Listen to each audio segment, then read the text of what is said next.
Então, eu sou um dos professores do IBENF que dá essa disciplina, e passar um resumo do programa para vocês aqui. Tá? A gente vai ver um pouco a história, o GAF, o que é o GAF, a Lei no Brasil de Lavagem de Dinheiro, 9.613, princípios básicos da lavagem de dinheiro, as etapas desse processo, as técnicas utilizadas por lavadores, órgãos reguladores, principais tópicos da circular, que é a Carta do Banco Central, que torna obrigatório o severamento das instituições financeiras, 3.978, 2020, identificação e cadastro dos clientes, pessoas politicamente expostas, importância do questionário conhecer seu cliente, obrigatoriedade de comunicação das operações financeiras, responsabilidades administrativas da Lei 12.683 e as sanções que podem ocorrer para quem não cumpre esse processo, né, de combate à lavagem de dinheiro e financiamento ao terrorismo. A gente não vai destrinchar cada técnica e tal, só vai ter conhecimento de quais são as técnicas utilizadas. As principais a gente até fala um pouquinho mais, mas é importante, é uma palestra, né, só para vocês terem conhecimento e entender um pouco sobre o assunto. Bom, dentro do processo de lavagem de dinheiro, já vi que muita gente não, na verdade ninguém é de instituição financeira, mas para se entender, normalmente quando eu faço essa pergunta, todo mundo, a maioria fala compliance, né? O compliance é o responsável. E aí eu vou deixar essa questão aqui no ar, se é o compliance ou não. Entrando um pouco na história, para a gente entender por que o tema lavagem de dinheiro, né? Na década de 1920, nos anos de 1920, alguém conhece esse cidadão aqui? Você não vale que você sabe. Oi? Al Capone. Por que está a ficha do Al Capone aqui? Eu começo com a ficha do Al Capone, né? Porque para a gente entender um pouco lavagem de dinheiro, tem que entender um pouco a história desse cara. Esse cara cometia vários crimes, né? E ele tinha que dar uma cara de legalidade a esse dinheiro dos crimes cometidos.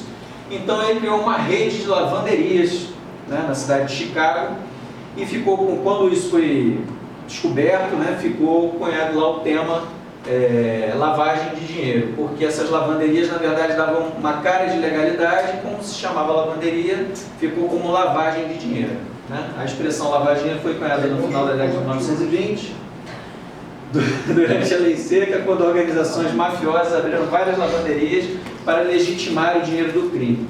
Você falou alguma coisa? Não, eu pensei alto, vai Cacau Show aqui agora.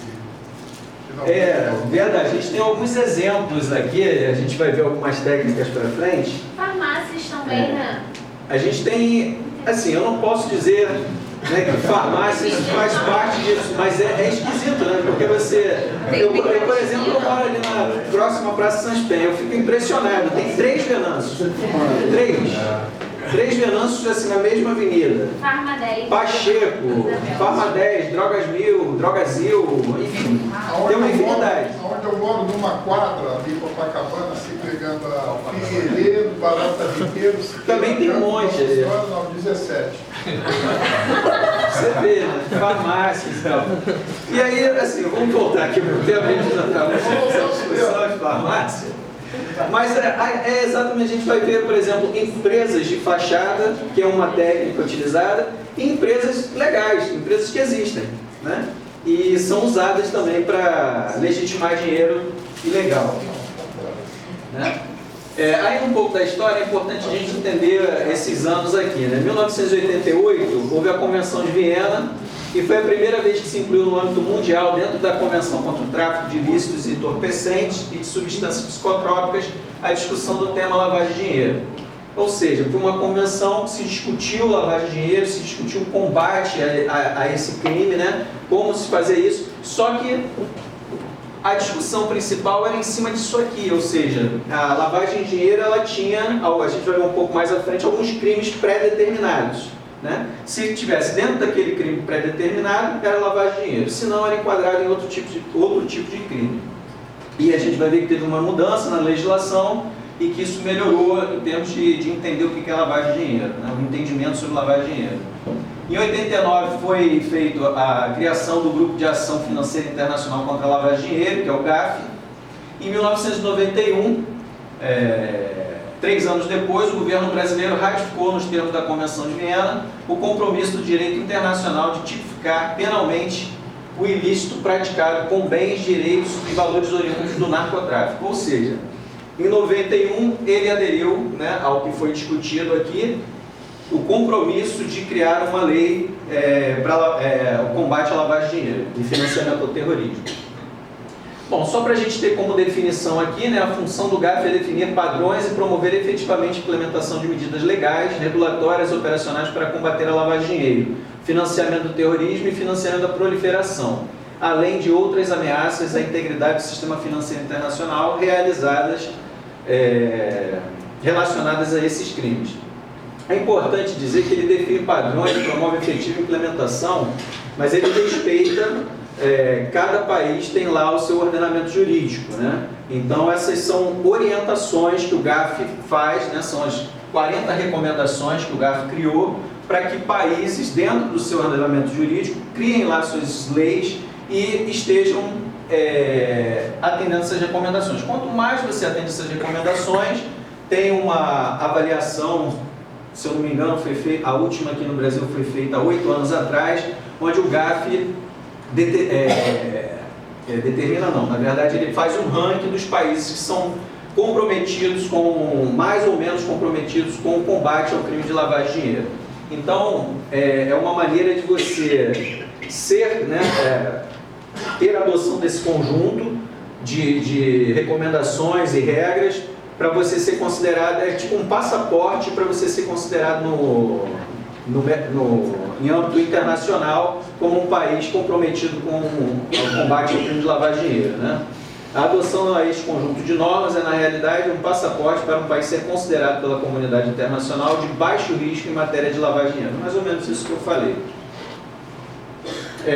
A lei de combate ao crime de lavagem de dinheiro no Brasil é 9.613, ela foi feita em 3 de março de 1998. Você vê aí que, em relação à Convenção de Viena, o Brasil levou 3 anos para aderir e 10 anos para criar uma lei. A gente já começou um pouquinho para trás, mas, de certa forma, a política brasileira ela fez um bom conjunto de normas.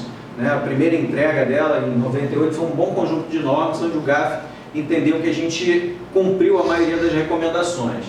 E aí, dentre as principais tópicos que estão dentro dessa Lei 9.613, dispõe sobre os crimes de lavagem de dinheiro, ocultação de bens, direitos e valores e prevenção da utilização do sistema financeiro para os ilícitos. Ela cria o COAF, que uma das recomendações é que se criasse uma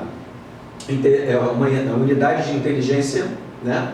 E aí, essa unidade de inteligência é o COAF no Brasil, né? Conselho de Controle de Atividades Financeiras.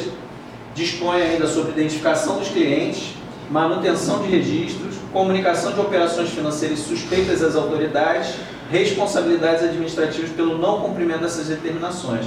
Isso aqui a gente vai ver ao longo dos próximos slides, como funciona isso, ou seja, como a gente tem a necessidade de cumprir isso, que está dentro da lei e que foi criado com base nas recomendações lá do GAF. Por isso a importância da gente entender o que é cada coisa para poder saber assim, acho que estava falando um pouco antes aqui com ele sobre a palestra anterior, e é importante a gente entender por que ele foi criado, como foi criado e para que isso foi criado, né? A gente tem assim, esse slide aqui, só para semana passada, acho que algumas pessoas, a maioria estava aqui, já sabe a diferença, mas é importante a gente entender por que financiamento ao terrorismo está enquadrado está junto com lavagem de dinheiro, né? Você não vale que você respondeu semana passada. Prevenção, lavagem de dinheiro e combate financiamento ao terrorismo. Alguém tem alguma ideia de qual a diferença entre um e outro? Bom, lavagem de dinheiro, a origem desse dinheiro é sempre ilícita. O combate ao financiamento ao terrorismo, ou seja, o financiamento ao terrorismo nem sempre é ilícito, né? O problema é que, como você tem um dinheiro lícito para cometer um crime, né, você usa a mesma técnica que o lavador, né, para você transferir o dinheiro para um outro país, ou para você financiar isso de alguma forma, com compra de alguma coisa. A técnica, a gente vai ver quais são as técnicas utilizadas. Os dois utilizam a mesma forma. O cara, quando quer dar uma cara de legalidade, ele vai fazer um processo.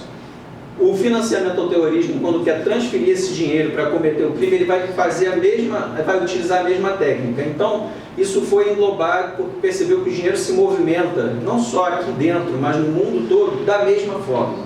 Então, quando a gente dá o treinamento, a gente tem que aprender as técnicas para não ser usado, a nossa empresa, a nossa instituição não seja usada nem pelo lavador, nem pelo terrorista, porque ele utiliza a mesma técnica e a gente está enquadrado na mesma coisa. Bom, as etapas desse processo, né? Quando o cara tem o dinheiro ilícito, ou ele tem até o dinheiro lícito, o que ele tem que fazer para poder fazer essas transferências, né? Ele primeiro passa ele colocar o dinheiro.